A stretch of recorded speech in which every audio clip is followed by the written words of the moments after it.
नमस्कार मित्रांनो, तुमचं सर्वांचं स्वागत आहे आपल्या एम एच अकॅडमी युनिक आपल्या यूट्यूब चॅनलवर. भरती संबंधी एक नवीन अपडेट घेऊन आलेलो आहे. आजच्याच लोकमत न्यूजपेपरमधील बातमीनुसार भूमी अभिलेखमध्ये तब्बल 2528+ पदे रिक्त आहेत आणि त्याअभावी भूमी अभिलेख विभागातील खूप केसेस पेंडिंग आहेत. त्यामुळे ही भरती लवकरात लवकर केली जाण्याची शक्यता आहे. नवीन वर्षाच्या सुरुवातीलाच याबद्दलची जाहिरात आपल्यापर्यंत येऊन जाईल.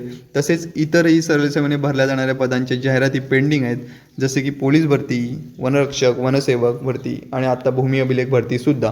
तर त्यासाठी लगेच जाऊन आपल्या चॅनलला सबस्क्राईब करा आणि बेल नोटिफिकेशन ऑन करा, जेणेकरून येणाऱ्या प्रत्येक भरतीची अपडेट तुमच्यापर्यंत नोटिफिकेशनद्वारे पोहोचवली जाईल. आपण डिटेलमध्ये न्यूज बघूयात काय ते. लोकमत न्यूजपेपरला आलेली बातमी आहे. भूमी अभिलेख विभागात कर्मचाऱ्यांची वाणवा असल्याने अनेक प्रकरणे प्रलंबित आहेत.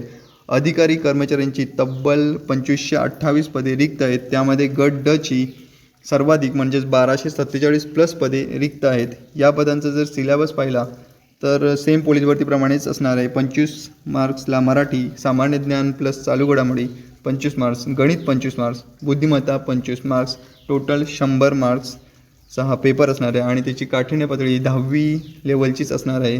ठीक आहे. त्यामुळे मी जेवढ्या जाहिराती आपल्यापर्यंत घेऊन येईन, ज्या पब्लिश होतील त्या तुमच्यापर्यंत घेऊन येण्याचा मी प्रयत्न करेन आणि प्रत्येकाचा फॉर्म आपल्याला भरायचा आहे. थोडी मेहनत घ्या मित्रांनो. 2025 हे वर्ष आपलं असेल. धन्यवाद मित्रांनो.